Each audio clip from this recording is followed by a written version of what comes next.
I wasn't supposed to be working that late. The sign on the glass door already said closed, but the lights in the back of the repair shop hummed anyway, same as they always did when I couldn't quite bring myself to go home. There's something about the quiet after hours, the smell of oil, faint static from an old radio, that makes a person think too much. That's when she walked in. Or maybe appeared is a better word. Because for a second, I thought I'd imagined her, a woman in her 40s, calm but alert, with that kind of stillness that doesn't belong in a place like this. She didn't look lost, just uncertain about how much she should say. "Sorry," she said, holding a set of car keys loosely in one hand. "I know it's late." "The sign, it's fine," I said too quickly, setting down a wrench I hadn't used in 15 minutes. "What's wrong with it?" "Everything, I think." She smiled, but not the kind you return right away. It was small, polite, almost apologetic, and it pulled at something in me. The kind of smile that hides exhaustion behind grace. She placed the keys on the counter, fingers brushing against the metal edge, a small, nervous gesture. Her nails were neat, no ring. She wore a navy coat, one button undone, collar turned up as if she'd been walking against the wind. Engines making a sound, more like a complaint. She paused, her eyes flicking toward the half-lit shop floor. "You're still open?" "Sometimes," I said, wiping my hands on a rag that already looked hopeless. There was silence then, not uncomfortable, just suspended, like something unspoken was sitting between us, waiting to be named. The radio crackled in the corner, an old song about time and promises, and I saw her glance toward it, as if she recognized the tune. "You know this song?" I asked. "I used to," she murmured. "Used to." Two words that sounded heavier than they should have. I took her keys, stepped toward the car parked just outside under the dim lot light. She followed, not close enough to invade, but close enough that I could feel her presence. She smelled faintly like rain and jasmine, soft but grounding. When I leaned over the open hood, she stood beside me, arms folded, the cool night air pulling at a few strands of her hair. "So, you fix things for a living?" she asked, her voice quiet, but curious. "Try to," I said. "Doesn't always mean they stay fixed." She gave a small, knowing smile, and I swear there was something like agreement in it, or maybe recognition. We stayed like that for a while, me pretending to focus on the car, her pretending she wasn't watching me think too much. There was no reason for it to feel personal, but it did. The way she listened when I spoke. The way she didn't fill every silence. When I told her it would take a day or two to fix, she nodded slowly. "I can wait," she said. Then, after a small pause, "You look too young to be this serious." I laughed, maybe too quickly. "And you look too calm to be this late." Her eyes flicked to mine, steady, unreadable, and for a heartbeat, neither of us looked away. That's when the radio cut out, leaving only the hum of fluorescent lights. And for some reason, that silence felt heavier than sound. She thanked me, voice softer now, and left, her reflection sliding across the glass as the door closed behind her. I watched until the taillights disappeared down the road. The next morning, I found her car still parked out front. No note, just the keys, left neatly on the counter where she'd stood. I told myself it was nothing, just a customer. But I couldn't stop thinking about the way she'd said used to. Like there was a whole story she'd almost let me hear. She came back 3 days later, just before closing again. Same quiet knock, same hesitant pause before stepping inside. This time, she didn't bring her car. Just herself, and a cup of coffee she placed on the counter like a peace offering. "You left the keys," I said, trying to sound casual. "I know," she replied, eyes on the cup. "You fixed it anyway." I nodded. Couldn't help it. That earned me a tiny laugh, low, almost to herself, and it did something to the air between us. Not lighter, just less careful. She wore a cream sweater, sleeves pushed to her elbows. Her hair was tied up, but loose strands kept falling near her face. She didn't seem to mind. I did, though. I couldn't stop noticing the way her fingers brushed them back, slow and distracted, like her thoughts were somewhere far away. "I came to pay," she said. "You already did," I lied. Her eyes lifted, studying me for a second too long. "You don't even know how much it cost." "I know it's not worth arguing over." She exhaled, amused, but also tired. The kind of tired that sits in your shoulders and eyes, not from lack of sleep, but from carrying too much. I'm not used to people doing things they don't have to, she said quietly. The words hung there. I didn't know what to say to them, not without sounding like I wanted to understand more than I should. Maybe you've just been around the wrong people, I said finally, not looking up. She didn't answer, just rested her hands on the counter, slender, still, with a small scar near her thumb. I shouldn't have noticed that, but I did. For a moment, neither of us moved. The hum of the ceiling fan filled the space where something honest could have been said. Then, softly, "You remind me of someone." Her voice was careful, like she wasn't sure she wanted to finish the thought. Good reminder or bad one? I asked. She gave a small smile that didn't reach her eyes. Just one I wasn't ready for. I looked at her, really looked, and realized she wasn't just guarded. She was trying not to feel anything at all. She took a sip of the coffee she'd brought, now cold. Her hand trembled slightly as she set it down. I pretended not to see it. When she reached for her coat, I stepped forward to hold it out. Our fingers brushed, just briefly, accidentally, maybe, but it was enough to make her flinch ever so slightly. Not from fear, from awareness. She looked at me then, not with invitation, not rejection either, just an unspoken acknowledgement that whatever this was, it shouldn't go further. "Thank you," she said, her tone gentler now. "For what?" "For not asking questions." And before I could answer, she was already walking out into the night. I stood there long after the door closed, her words replaying in my head.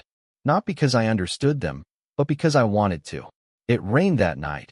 Not the cinematic kind, just the relentless, practical kind that makes everything feel slightly smaller. She showed up again, soaked from the short walk between her car and the shop door.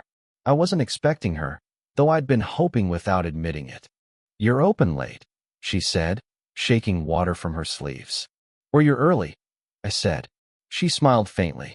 I didn't know there was a difference. The shop was quiet, just the ticking of a wall clock and the occasional drip from her coat. I offered her a towel, which she accepted with that same distant gratitude she gave everything. Like kindness made her uneasy.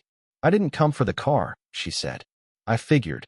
She hesitated then, looking around as if searching for the right excuse to be there.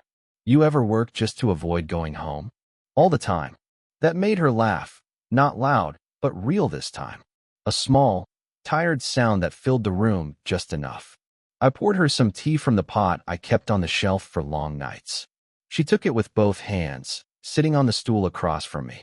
The steam blurred her face for a second, softening her expression, making her look younger, almost uncertain. "I used to come here," she said suddenly. "This street. Years ago." I waited. "My husband." She stopped, eyes flicking toward the window where rain ran in diagonal lines. "He had a studio nearby. He used to work late too." The air shifted. Not heavy, just honest. I nodded, unsure whether to offer comfort or silence. Silence felt safer. When her phone buzzed, she ignored it at first. Then again. Finally, she flipped it over on the counter. The screen lit for half a second, a name I didn't mean to read, but did. "Daniel." "You can answer," I said quietly. She looked at me then, not defensive, just exposed. "I don't want to." The way she said it made me want to cross the space between us, to say something I probably shouldn't. Instead, I picked up a wrench I didn't need and turned it in my hand. "Bad timing," I murmured. "Always," she replied. Another silence stretched between us. Her eyes traced the lines on the workbench, her fingers moving absent-mindedly along the edge. Then she reached out, barely, as if to touch the scarred wood between us. Her hand stopped halfway, uncertain. I didn't move. I didn't breathe. Her voice came softer this time, like she was confessing something she'd hidden even from herself. "You make it too easy to forget where I'm supposed to be." I looked at her, really looked, and in that small moment, every unspoken thing between us pressed closer. Outside, thunder rolled somewhere far away. The lights flickered once. She didn't flinch, and when she finally stood, her hand brushed my arm. Light, deliberate, brief, but long enough that it left a heat that didn't fade. She met my eyes, almost said something, then shook her head with a quiet, resigned smile. I should go, she whispered. She turned toward the door, the smell of rain following her out, and I let her leave. But my hand stayed exactly where hers had been, as if I could still feel her pulse against my skin. She came by on a Tuesday, just before the sun gave up for the day. The air outside was heavy with that late autumn chill, the kind that seeps into your chest before you realize it's cold. I didn't hear her coming this time. I just looked up and she was already there, standing by the counter, hands shoved in her coat pockets, hair still damp from mist. You're quiet today? I said. I didn't plan on coming, she replied. I just didn't know where else to go. I nodded, but the truth sat in my throat, unspoken. You always end up here. She took her usual spot, the stool near the window where the light from the street barely reached. She didn't speak for a long time, just stared at the tools on the wall like they could give her answers. You ever feel like you're living someone else's life? She asked finally. All the time, I said. Usually when I stop moving. Her lips curved faintly, not a smile, just acknowledgement. Then she looked at me, really looked, long enough that I forgot what I was supposed to be doing. Every time I leave here, she said softly, I tell myself I won't come back. And yet, I do. She sighed, resting her elbows on the counter, fingers tracing invisible shapes against the wood. You don't ask questions. You don't expect anything. It's dangerous. Why dangerous? Because it makes me want to stay. The words hit harder than she probably meant them to. Or maybe she meant everyone. I couldn't tell anymore. Outside, the wind picked up, rattling the glass. Somewhere in the corner, the radio murmured static, too soft to make out. You think I'm stupid for being here? She asked. No, I said. I think you're trying not to disappear. That made her go still. She turned away for a moment, blinked too slowly, then looked back. You shouldn't say things like that, she whispered. Why not? Because you don't know me. Then tell me, I said quietly. She shook her head. You wouldn't understand. Try me. For a second, I thought she might.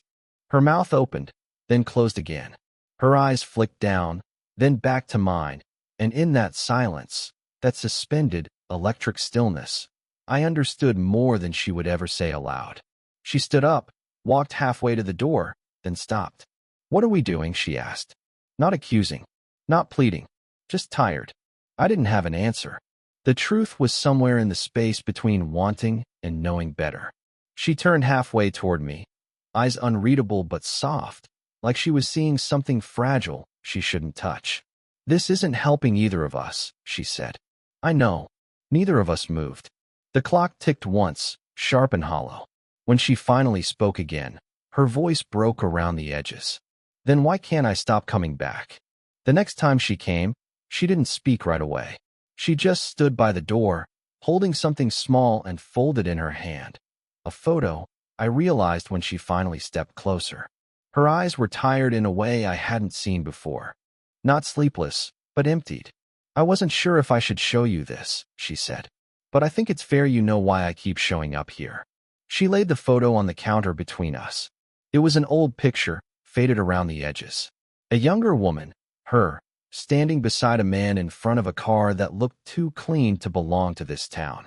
The man had the same quiet steadiness I'd seen in her, eyes that carried too much thought. And next to them, a boy, maybe 19 or 20, laughing, one arm slung around the man's shoulders. He was my son, she said. I looked up, startled.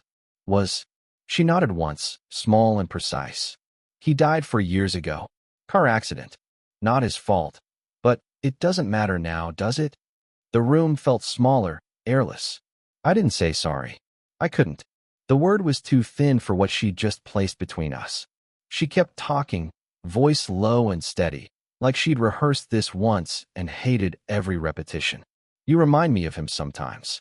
The way you stand, the way you listen, the way you... She stopped herself. It's not fair, I know. The wrench in my hand felt heavier. You don't have to explain. I do, she said. Because I think that's why I come here. Not for the car. Not even for you. For the feeling that something unfinished found a place to breathe. She rubbed her thumb against the edge of the photo, slow, trembling. He used to fix things too. Small things. Radios, clocks, anything broken. He said it made him feel useful. Her voice cracked then, just slightly, and that tiny sound was somehow worse than if she'd cried. I didn't mean to turn you into a ghost, she whispered. I swallowed hard, unsure what to do with my hands, my thoughts, the sudden ache in my chest. You didn't, I said quietly. You just reminded me what it feels like to matter. She looked up, startled, maybe even afraid of the honesty in that. For a long moment, neither of us moved.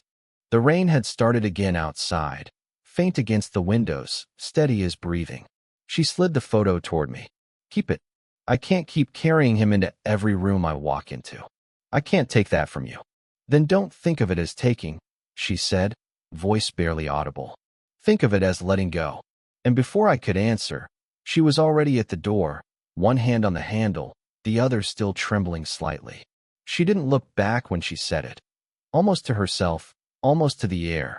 You even sound like him when you say my name. She didn't come for weeks after that. I told myself it was over, that whatever fragile thread had held her to this place had finally thinned and snapped. But I still found myself leaving the light on some nights, the door unlocked longer than it needed to be, the same mug washed and waiting by the sink. When she did return, it was late. The kind of late that swallows whole days before you notice. She looked different, lighter somehow, though her eyes still carried that restless ache I'd grown used to. You fixed the clock, she said, glancing at the old one above the counter. It started working again on its own, I said. Maybe it just needed time. She smiled faintly at that, then walked closer, her hands tucked into her coat pockets. You always say things like that. Like what? Like you don't mean them, but you do. I didn't know how to answer, so I didn't. I just pulled out a stool for her, the one she always sat on. She hesitated, then took it. The silence between us wasn't heavy this time, just steady, familiar. I keep thinking about that photo, I said quietly. She nodded. I shouldn't have left it here. Maybe you needed to. Her gaze lingered on me then, calm, unguarded. You're kind, you know.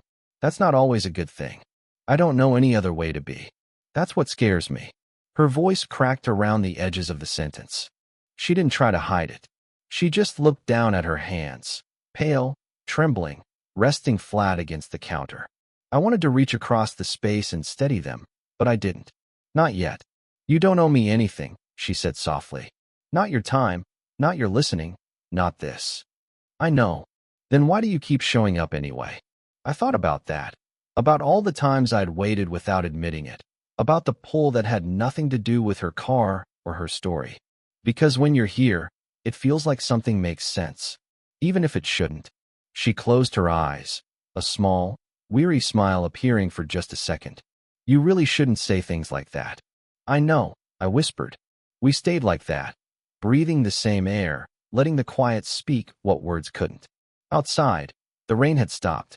The world had that washed clean smell that comes after everything's fallen apart and settled again. When she finally looked at me, there was no distance left in it. Just recognition, two people caught in the same ache, neither sure how to step back without breaking something important. She reached for my hand, slow, uncertain. Our fingers brushed, once, twice, before she laced them together like it was the most natural thing in the world. No words, no promises, no plans. Just the warmth of her skin against mine, the clock ticking softly above us, the faint hum of a world still turning. Her head tilted, resting lightly against my shoulder. I don't know what this is, she murmured. Neither do I said. But it's real. And for once, that was enough. It's been almost a year since that night. The one where silence said more than either of us could. The shop still smells like engine oil and rain, but it feels different now. Lighter, maybe. Or maybe I just learned how to breathe inside it. She doesn't come by much anymore. Once every few weeks, maybe. Sometimes she just leaves a note on the counter. Drove past, thought of you. Or the clock's still working. Other times, she stays for tea, and we sit without filling the quiet, like two people who no longer need to. I've stopped waiting for her the way I used to. Not because I stopped caring, but because I understand something now. Love isn't always about arrival. Sometimes it's just about staying, quietly, in the part of someone's story that made them remember themselves. That's what she did for me. Before her, I think I mistook closeness for meaning. Thought love was built in grand gestures or clean definitions. But she taught me something truer, something slower. That connection doesn't need to be claimed to be real. That sometimes, the people who change us most don't stay forever. They just leave the light on in the places we once thought were dark. The day she told me she was moving, not far, but far enough, she smiled when she said it. And I didn't ask her to stay.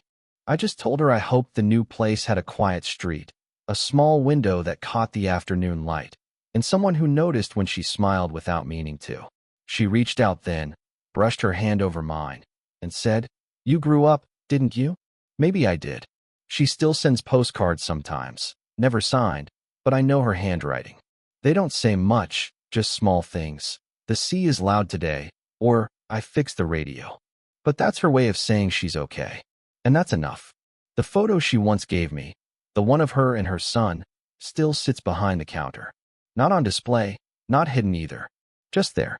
A quiet reminder that grief doesn't end. It just learns to share space with gentler things. Sometimes, late at night, I still hear her voice, not in memory, but in the small habits she left behind. The way I turn off the lights slowly. The way I don't rush to fill the silence anymore. And maybe that's what all this really was. Not a love story in the way people expect, but something better, a lesson in how to see someone without trying to own them. If you've ever had someone like that, someone who changed you without promising to, then you know. You don't forget them. You just learn to keep living with the echo. So tell me, have you ever met someone who didn't stay, but somehow never really left?